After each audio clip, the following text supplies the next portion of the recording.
Cette année, le trail de la vallée de la Sèvre a fait carton plein avec au départ près de 500 participants.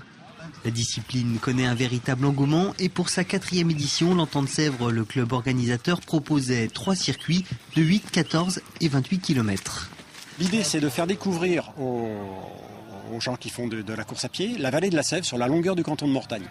Alors la première année, donc, ça a eu lieu à Saint-Aubin, donc on y revient au bout de 3 ans. La deuxième année, ça a eu lieu à Tresvent, on y retourne l'année prochaine. Et la troisième année, ça a eu lieu à partir de Mortagne et on y retourne dans 2 ans. Venus des départements limitrophes, du Morbihan ou bien encore de la région parisienne, bon nombre de ces compétiteurs pratiquent la course sur route et voient en cette discipline une véritable bouffée d'oxygène. C'est une discipline qui est peut-être pas très connue au niveau du grand public, mais très très connue au niveau des coureurs à pied.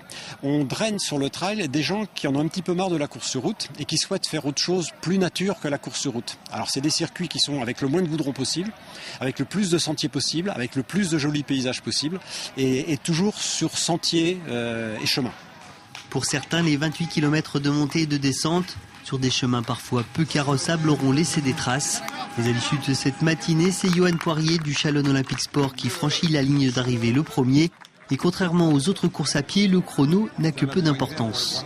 On n'a pas l'œil sur le chrono comme sur un 10 km ou un semi, où là, chaque kilomètre, il faut qu'on passe à 2 secondes près. Là, c'est vraiment, on se fait plaisir, des super parcours. Toujours des relances. C'est technique, il faut de la puissance dans les côtes, il faut de la relance sur les portions de plat, des beaux paysages. S'il y en a un qui tombe, les autres l'attendent. Voilà, c'est vraiment, c'est un peu une course d'équipe dans la course. Toujours sur le 28 km, la seconde place revient à Nicolas Roussel d'Esprit Trail Anjou, un coureur qui se consacre uniquement à cette pratique, une course qu'il apprécie pour son aspect stratégique. On est beaucoup sur la gestion de l'alimentation, appréhension du terrain, la météo joue beaucoup. Et bon là c'est des courses nature, on est quand même en Pays de Loire, il n'y a pas un dénivelé énorme. Mais c'est vrai qu'en montagne, il y a beaucoup de paramètres qui rentrent en compte et c'est pas forcément le plus rapide qui gagne à la fin. Sur le 28 km, le Maine-et-Loire rafle les 3 premières places. Et à noter que cette épreuve comptait pour le championnat de Vendée.